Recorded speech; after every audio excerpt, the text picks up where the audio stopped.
Hey Browns fans, welcome to the Brownie Points podcast. I'm your host, Noam, and I'm here with my co-host, Levi.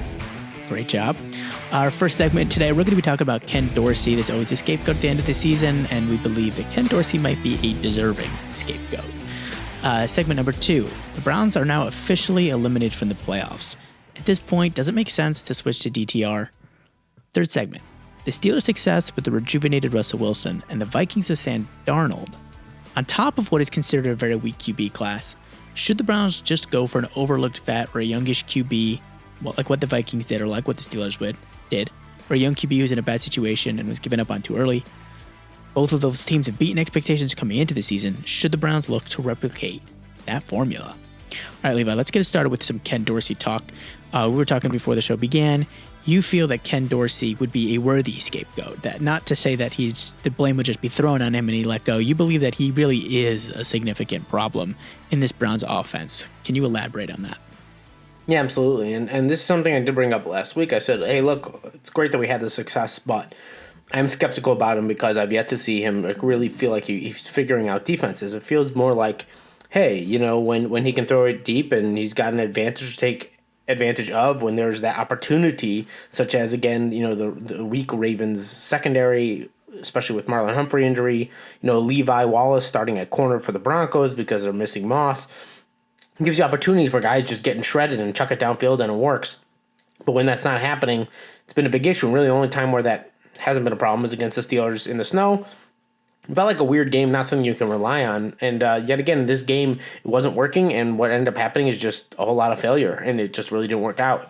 It does feel like he doesn't know what he's doing. You do wonder if he was purposefully given this, position because, he needed to go, and there needed to be that understanding beyond just the head coach that this guy really doesn't know what he's doing. Maybe it was just, I'm not sure if this guy knows what he's doing. I don't think so, but before I throw him under the bus, I'll give him a chance. I'm not sure, but I think the evidence has pointed to the fact that he's not a great play caller. He just doesn't understand sequencing. And a very good example of this and understanding the difference here, I'll bring up is a guy like Sean McVay, a guy like Todd Monken. Sean McVay, what he does is bring up wild different concepts. And honestly, lately, haven't been as wild as different. He hasn't innovated as much further. And you've seen that catch up to him a little bit. It's not like they have a bad offense. Not like he's a bad coordinator, but defense have caught up a lot to what he did, and it's not as revolutionary, so it doesn't have quite the same effect anymore. But he still has a good offensive mind. So there's that, of course. But the point being, what he brought to the table was a whole new offense. And you saw really the same thing with the Niners and all that. And we can go over this with multiple different teams, multiple different coordinators. But there's that type. Then there's the Monken type, which is really different, which is Monken, nobody talks about him coming in there and bringing in a wild, different offense, but what he does is he calls well. Play after play after play, he calls them well. His play sequencing is very, very good. His understanding of what his talent is and what they bring to the table and how to get the best out of them on a down-to-down, drive-to-drive basis is very good. Is it always perfect? Obviously not. I hate when people bring up like one or two drives. Like, yeah, that game maybe wasn't his best, but generally speaking, that's what he does, and that's what he does very well, and it works over and over and over and over again. A guy like Ken Dorsey brings neither, right? Like he isn't bringing some wild new concept in, and when he comes in to throw the ball, it's not very good. And he really disproves this idea that like some people have, or just well, if you just chucked it deep all the time, it would work. Like you've got some talented receiver, you've got a big arm quarterback, but just chucking downfield all the time just doesn't work. You need more balance than that. You need a thought process. You need sequencing. You need understanding of the run game, when to use it, how to use it. He still doesn't seem to understand it at all and how to use it to any extent. We're just so dependent on the deep ball to a level that I really haven't seen any other team that I can remember be this dependent on the deep ball. And it doesn't seem to be a reason for that. And Stefanski teams were never this dependent on the deep ball. I think it's a bad sign for what he brings to the table. I think it's a sign that, I'm hoping that this organization, which has been, for better or worse, has always been hesitant to change, which has done some good things, but there's also bad they've always been times hesitant to change, but they have been over the last 5 years or so. Yeah, and I would like them to. I think they need to move on from Dorsey. He just doesn't bring enough to the show. Yeah, I mean, I think that's a very fair criticism of Ken Dorsey. I mean, he feels like the obvious guy, like the obvious change in the front office to be let go. Potentially Andrew Berry would be, but it really feels like Ken Dorsey is the guy who's going to be going at the end of the season, and then there'll be obviously some tweaks on the player end. But speaking of the players, speaking of the season, with the Browns' loss to the Steelers, they are officially, mathematically, eliminated from the playoffs. It's over. There will be no dream season. There will be no dream comeback. There will be no dream run with Joe Flacco or something like that Joe Flacco experience. It will not happen. Knowing that, there's only a few weeks left in the season. Does it make any sense to switch to DTR? And I think the argument would be this. Whether or not you feel like you saw much from DTR, which I don't feel like we have, but wherever you stand on that, you have to admit that we haven't seen enough where you can fairly say that you know what DTR is. Considering that, do you feel like there's any sense in just switching to DTR and just letting him play the last few weeks and just cement or crystallize your understanding of what he is and be like, okay, no, he definitely is a backup. That's what we thought. Okay, good. And just give you a little bit of clarity going into the offseason as far as what to do with him. What do you think? Yeah, look, it's an interesting thought process because I do think part of that answer is something that we can't really answer because I think it's something that comes down to also what you're seeing in practice every day, right? And like a lot of that comes down to the coaches. Yeah, which the fans never really think about. They're always like, why aren't they playing this guy? Why aren't they playing this guy? Usually it's because they're sucking in practice. That's why. And what I did see of DTR is not impressive, but ultimately, like if he's killing in practice, then the answer is yes, 100%. If he looks anything in practice like what he's looking like now, no, don't bother. Yeah. But the thing is, if he was killing it in practice, he would have been starting this past week and the week before that and the week before that, right? So like obviously he's probably not. Yeah, I tend to agree. I mean, they did try to go to him first, so it does say something there. Yes, I know. That's my only thing is that like they might have like just felt like whatever. I don't know. Like Jameis, they might have just felt like Jameis has that ceiling where he randomly plays like Patrick Mahomes for a little bit. And they might have felt like, well, DTR's floor is higher. His ceiling is just nowhere near that. And our only chance of making the playoffs is to go on an otherworldly run. And so playing DTR doesn't really make so much sense once they lost that game where he came back. So maybe that's the thought process there. But in general, yeah, like, do you feel like it just makes any sense to give the reins back to him? Personally, a lot of it comes down to practice. Me personally, I'm leaning towards no. I just think, I think you want to be very careful about, again, your locker room. Like, they still love Jameis. The guys love Jameis. So at least as long as your locker room is in the right mood, I think that's super important. I think another thing to consider, that's an interesting thought that doesn't really come across, you don't really hear about it very often, is the idea of doing something because, number one, your season's obviously out of whack, but secondarily that it's a recruiting tactic of free agency, meaning that when we tell you something, we mean it. So obviously there's this feeling that like, hey, they told Jameis, guy goes down, you got your shot. Sticking to it also means, now look, you don't stick to it if someone's clearly showing that they're better. I mean, if DTR's coming out there and killing it and then he got injured, forget about it. Obviously, this is the way the NFL works. But, he's not. You want to show, hey, when we say, hey, you're going to get your shot, if this happens, when that happens, you want to show that you do, in fact, give them their shot. So for that purposes, for the purposes of your reputation as a front office, I think it actually has some value. And secondarily, again, if DTR is killing a practice, whole different story. But from what I've seen, everything I can look at from the information I have, it says DTR is not all that good. And look, like I still think there are things to learn from Jerry Jeudy, for example. He's just starting to get taken super seriously across the league. Let's see what he does, and other guys. And let's see Cedric Tillman when he comes back. Let's see if he can, put it together or if that was just 2 games and a flash in the pan. So I still think there are answers to be had. So I don't think it's over yet. And quite frankly, I'm just not seeing the upside with DTR. But again, if the coaches are there in practice and they're like, wow, this guy's, he's got it. He just hasn't figured it out on the field yet. Well, then you want to give him an extended time to see if he can figure it out on the field. Mm-hmm. Yeah, I mean, I feel like that's fair. Speaking a lot about quarterbacks, the Steelers have been playing Russel Wilson, who obviously was great with the Seahawks, got a little fed up or whatever was going on there, gets traded to the Broncos, stinks it up with the Broncos. Everybody thinks Russell Wilson is washed. He goes to the Steelers, and it's not like he's been like otherworldly, but he's been clearly much better, and it's clearly been a boost to the Steelers, who's been having a great season. The Vikings with Sam Darnold. Considering that with Russell Wilson, considering their success, considering the Vikings' success with Sam Darnold, a young player who was in a couple bad situations with the Jets and the Panthers, finally gets into a good situation, shows some success. Considering that this is also considered a very weak QB class. It's considered thin at the top and thin in the middle and thin at the bottom, just weak all the way through. Should the Browns go for an overlooked vet or a youngish QB who was in a bad situation and was given up on too early? Considering both of those teams, like the Steelers and the Vikings, have beaten expectations coming into the season, should the Browns look to replicate that formula going forward? Yeah, I mean, I think it's super interesting. And one thing to consider, actually, is there's a report that Deshaun Watson will be back next year.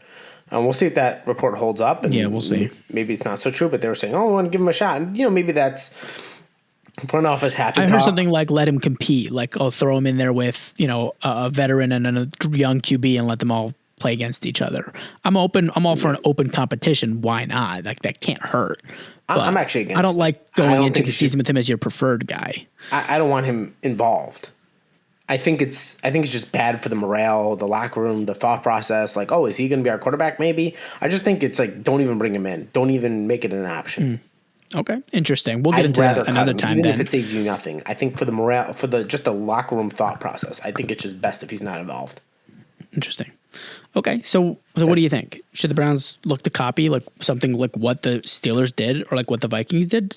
Or do you think just stick with your QB room and add a QB in the draft? The young guy who's in a bad situation. But the thing to keep in mind is, in the NFL, it's always best to understand that you have to make it on your own. The answers are not there. It's not a cheat sheet. There's a reason why there's so little success, right? Like, this is tough. It's 32 people at this position as a GM, right? Because you're the one making the decisions. There's 32 teams, there's 32 GMs. They get fired pretty often. There's only a few that make it, only a few that have real success. And there's a reason for that. And that is because there is no easy cheat sheet. Too often people look to follow the herd. Too often people look for, well, this is the right type of answer. Well, no, there is no right type of answer. Yeah. Sometimes they come different ways. And yeah, there are some things that are better than others. Like, generally speaking, long-term success comes from drafting, right? Like, you might make huge moves in free agency, but generally speaking, you want a core of it to be drafted. But besides for that, there's been times secondary has been the way and times that defensive line has been the way. There's been times when, you can get your quarterback via the draft. Tampa Bay did it in free agency. Peyton Manning to the Broncos, it worked in free agency, right? So, like, there hasn't always been a clear route. I think the most important thing to remember is trust your gut, do your research, do your homework, and take advantage. And do not be afraid if it's never even been done before or it hasn't looked good. That's the reason we worked with Baker. Like, we can talk about that all day. But at the end of the day, they looked at it and made the choice that they thought was best. Yeah. And Tom Brady, getting a free agent who actually a lot of people had thought maybe was towards the downside. They did what they thought was best. But look, the Jets tried to copy that with Aaron Rodgers, but Rodgers wasn't there. Yeah. Now, maybe is the injury too, to be fair. But I'm just saying, different situations come out of things. They didn't make that trade to get Aaron Rodgers for 1 year. They made that trade, and my thinking was they were hoping for 2 years, and they got really zero. They really got zero. And that's how it works out. Like, that's the NFL. There is no easy cheat sheet. That's my point, right? They tried to copy Tom Brady and it didn't work out. Especially because you don't know what's going to be available. Like, you might have that thought process in mind, but it's kind of like what we were saying with the draft too. Like, people are like, oh, well, then they try to lose games maybe because then you get a top draft pick. It doesn't really make that much of a difference. There's lots and lots. There's every few years, there's generational QB prospects who go number one, like Trevor Lawrence, who disappoint. Not that Trevor Lawrence has been horrific, but he's disappointed. He hasn't exactly met expectations. And then you have a guy who goes 10 or 12, like Patrick Mahomes. You have guys that go in the late first round, like Lamar Jackson. Obviously, you have your later round picks who are competent, like Dak Prescott, who went in the fourth round. And I know he's a kind of a controversial guy at quarterback, but he's competent. You know what I mean? He's not in the bottom third of quarterbacks in the league. He was taken in the fourth round. Obviously, Tom Brady was taken in the sixth round. Like, this idea that you have to pick at the top is, I think, it's a fallacy. I feel like it's this loser's fallacy, like hopeful thinking that, like, okay, if we get up there, it doesn't matter how bad our organization is. Like, they can luck their way into a great QB just because they're at the top and there's not that much to choose from. You know what I mean? It's a bit more consensus, but I don't really think that that's true. I think the good organizations, given it enough time, find a way to find that QB wherever they can pick. Yeah. So it's not really worth going with one route. You guys, like you said, go with what's out there. I mean, consider the quarterbacks, right? If they were going to go that route, of like an overlooked vet or a youngish QB. Who fits that bill right now? Wait, so Justin? Sorry, go ahead. What were you going to say? So I brought up a few times. So keep in mind, like, potentially, if for whatever reason the market dries up on him and people aren't bought in, potentially a guy like Sam Darnold himself might be interesting because it was a 1-year deal, and they might want to go back to their young guy they just drafted. Right, that's true because they're going to have a bit of a probably QB would cost too much discussion next year, so we'll see what happens with that. But he probably would cost too much. But there's a chance that the market isn't quite bought in yet, and he can be had for like $9 million, and they get him. But the point being that like you don't evaluate what to do based on which path you think is the right one. You evaluate based on who's available, 100%. right? So like if you went the youngish route, overlooked QB, or you go the overlooked vet route, the guys that fit that bill right now are Justin Fields, Daniel Jones. I know I'm going to throw Sam Howell in there because I know you like him. I so love Justin Sam Fields, Howell. Sam Howell, and Daniel Jones. That's probably what you're looking at if you go that route. I disagree a little here, and I'll tell you why. You don't think those guys would be available? No, I don't think those guys actually fit the overlooked model. Like, there are too many people who think look at the overlooked model, but you got to actually look at it properly. And this is the problem. This is why not necessarily overlooked. I said overlooked or like a young-ish QB who is in a bad situation, which you could consider Justin Fields to be that. But people pretend. Right, because Brian Daboll actually I think is actually pretty good, and they had a successful season. Yeah, and he did, and you saw him drop. I think it's just Daniel Jones. Exactly, that's my point. Like he was in a stable situation. It wasn't like a million head coaches. He had a few, but not a million. He had some decent talent. He had this year. He had Malik Neighbors out there. Yeah, he didn't have nobodies, and he didn't show anything. And then you brought up. I apologize. Who was the one you brought up before Daniel Jones? Sam Howell, Justin Fields. I don't like Fields. And there he goes to Steelers. Plenty good situation. It's like, he's in a good situation right now. Exactly. Yeah. He won, but he won throwing like 130 yards every game. Yeah. And the Steelers won with Duck Hodges. Right. And they looked how much better once they put Russell in. Right. Way better. Exactly. So like evaluating those options, right? Like looking at the actual players, not just like this is the path. The players themselves. Right. Justin Fields, no thanks. Daniel Jones, no thanks. Sam Howell's not realistic. Is because Howell had one shot, and in it he showed a lot of potential, a lot of upside with a coordinator in Bieniemy who just got fired from being a coordinator in college for the. I'm trying to remember who Bieniemy was. He was just with. He just got fired from the Bruins, UCLA. Okay. He's not a good coordinator. This is who he had. And he still showed potential, threw for 4,000 yards, more or less, right? Sam Howell threw for 4,000 yards, 21 touchdowns, 20 but picks. he threw for 21 picks. Yeah, and he threw a lot of picks. There's something to iron out there. I'm not saying it's clear cut. He's amazing. But he also had some plus sides, right? It feels like at worst case you're getting another, maybe a watered down version of Jameis, right? And hey, young guys sometimes throw a lot of picks their first year. Peyton Manning did. Now, it doesn't mean he'll be Peyton Manning. I'm just saying I know, but just got to be. And then, but Peyton Manning didn't throw that many touchdowns either, by the way.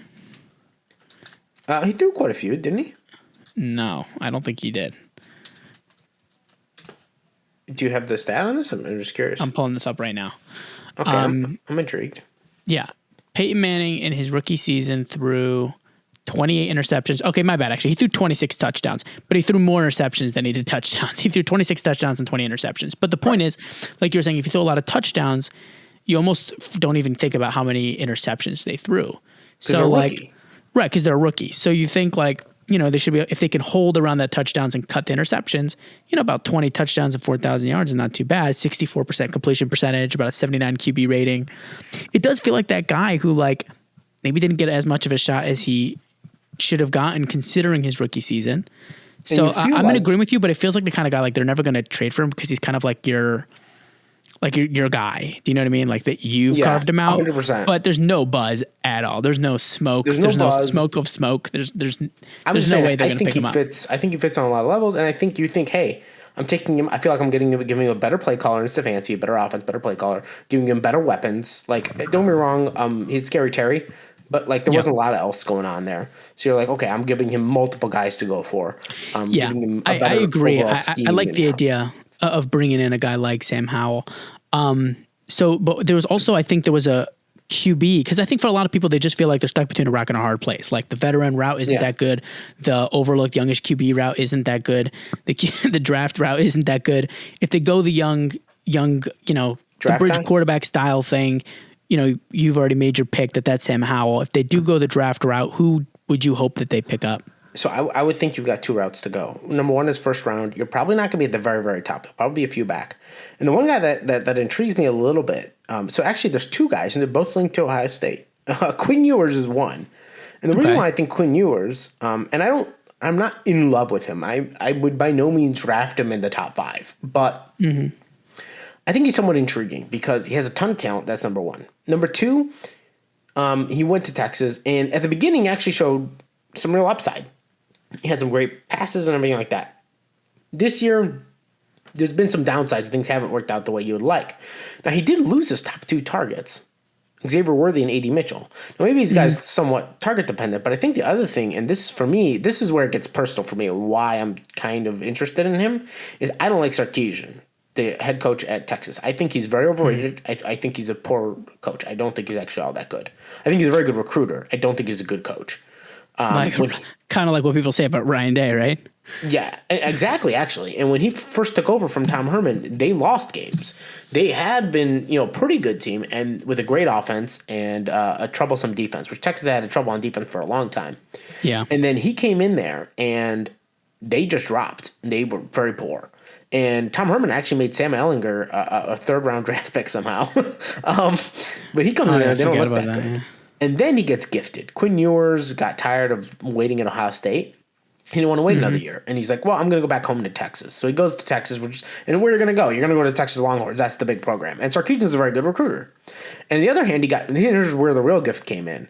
TCU's head coach, longtime head coach at the time, Gary Patterson, who was a great defensive mind, who just kind of been there a little too long maybe and needed a fresh start. So they moved on from him. Generational defensive mind. He was a little older, didn't feel like leaving Texas. So he just got gifted because it's like if you're going to go from that head coach, which he was a game-changing coach for a program for TCU for so long, you're going to take a big defensive coordinator job where you can settle in, do your job year in, year out, get a big, fat paycheck, and then retire in 5-7 years. So that was going to be Texas. So he just basically got gifted, fall into his lap, this top quarterback recruit and a great defensive mind to help manage the defense for him. And yet, they've still at times disappointed, in my opinion. I mean, they're not bad, but I think they've disappointed, certainly this year, and they just lost the SEC championship game. I don't think he's a great coach. I think he's a very good recruiter. So for that reason, I actually wonder if it's a bit of a Justin Herbert situation, where Herbert, it turns out he was better in the pros because he was better coach at times. He was let off the leash a little more. Turns out the Oregon was keeping him, with a tight holding him leash. back a little bit, yeah. Yeah, and I don't think he should start right away, but I do wonder if maybe there's more in the tank, but he needs the right coaching. Yeah, that's one of the things that people always forget about with guys like transitioning from college to the pros and like why sometimes who are okay in college do so much better in the pros. Like sometimes it's because they're getting pro coaching. Sometimes, yeah. And yeah, absolutely. I think that's, and part of it depends. Like there's a difference between being disappointing and being terrible. Yes. Anthony Richardson was bad. Okay. Some guy, Justin Herbert was disappointing. There's a difference. Huge difference. Yeah, no, I do know what you mean. I know what you mean. Like Trevor Lawrence has been disappointing, but it's not like he's been terrible. Yeah. And then the other guy I kind of like actually is the other guy from Ohio State, Kyle McCord. He's a little more rusty. Obviously, he would be more of a third round pick, third, fourth, somewhere in that round. McCord, you said. Interesting. Kyle McCord? Yeah, he went out, he led the FBS in passing yards this year. Yeah. Did very well, threw for 4,000 yards. He did throw a few more picks than I like. I'm not totally surprised. It was the first year he was let off the leash as a starter. In Ohio State, they did not let him pass downfield at all. Syracuse, he does not have the weapons that he had at Ohio State, and he was asked to put the team on his back. And he showed a lot of upside. And at the end of the year, it led him to a big upset win over Miami in a huge game. Threw for 380 and 3 touchdowns, no picks. He looked great. He really came on as the year went along. He needs a little bit of coaching. I would like to sit him for a year and help him out with that because, he does have that side of him a little bit. But, with better talent than you get at Syracuse. He threw for 4,000 yards. 4,000 yards, 29 touchdowns, 12 interceptions. That's not bad. Yeah, no, not bad at all. And it's Syracuse. Again, these are not A-grade weapons. So I think if you coach him up a little bit, let him sit for a year, go with a better scheme, give him some help. I think he's got real upside. I think he's actually secret. I think he'd be quite a good quarterback for you. So honestly, I think that's the best one because Quinn Ewers, someone's probably going to reach for him because someone always wants to reach for a quarterback, and he does have the measurable. So he'll probably rise in the post season because people always do. The guys with the measurables always rise in between the draft and the end of the season. It's the way it's always worked since end of time. So I think it would be hilarious and very poetic for Kyle McCord after what happened at Ohio State to then get drafted by the Browns and then do well at the Browns. It would be kind of funny. Amazing. Yeah. But Quinn Ewers will go top 5, I think. Even though I'm not sure he really should based on his last season. You know how it works. When you get the measurables. Almost every year, most quarterbacks are overdrafted. Yeah. And so I think just Kyle because of the McCord will slip a positional bit, value. and I think you've got a shot to get him in the third. I think if maybe the fourth or fourth, and that's Would you why I be think I willing would to take like him in the second? Would you be willing to take him in the second? Depends where in the second. I think I would have just trade down. But you think he's more like a third round value though? Like third round is the way to go. Obviously, if you think you get him in the fourth, you may as well. But you feel like third round is appropriate. Third round is probably appropriate. If and you're taking a flyer, you're not saying that you think Kyle McCord is like a guaranteed guy. You're saying, but like if it's a weak draft, you got to take a flyer on somebody. Take a flyer on this guy in the third round. You know, I think he's one of the better value picks we've had in a while. I think he's really one of the better upside guys that's shown enough to give you reason, but also you have enough reason to understand why he hasn't looked so spectacular up to this point, but at the same time really has actually had a good season. I think there's like enough there that you could see why the value makes sense in the third round, as opposed to like so often it's either, they had great stats, but you can very clearly see through the eye test this guy does not match up. Or whenever they face a good opponent, they didn't do well. Or option B, this guy's amazing measurables, but his entire high school and college career has been disappointing. He's been terrible. You know what I mean? Like people have been making excuses for him because of their measurables the whole way through. Right. This was it felt like Josh Allen was that guy, but he turned out well. But it felt like Josh Allen was that guy. Well, no, Josh Allen was that guy. Here's the thing.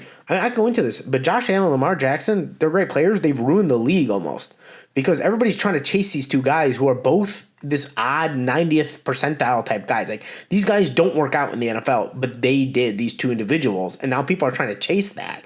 And these are individuals. They're anomalies. They're weird. People don't do that. Lamar was way too inaccurate in college. When you look at his numbers, people don't suddenly become as accurate as they do in the NFL. That doesn't happen. Good for him. It worked out, but it's weird. Josh Allen, they took their time with him too. Weird. Like with Lamar Jackson, they gave him a lot of space to develop, which people don't seem to acknowledge for some reason. But like he didn't jump out of the gate as a great passer, but he developed into one. And the Ravens were very careful with him at first, and then they started unleashing it more and more as he grew in his career. Yeah, Harbaugh's a phenomenal coach. Did a great job with him. And 100%. There you go. And good for you. It worked out. But just like the league's chasing these guys, ridiculous. But that's a whole other, I guess. We're going to get more into the nitty gritty of the QBs and who's available in free agency because we'll know more about that anyways then, and the draft and all that kind of stuff. 100%. For right now, we're going to leave that episode here. Again, we'll get more to that later. If you're a regular listener, we are skipping the brownie point segment this week because they stunk. Everybody stunk. Let's be real here. Nobody stood out, not statistically and not with the eye test. So we're going to leave that there. Thank you for listening. Thank you for joining us. And we will see you next week. Yep. See you next week.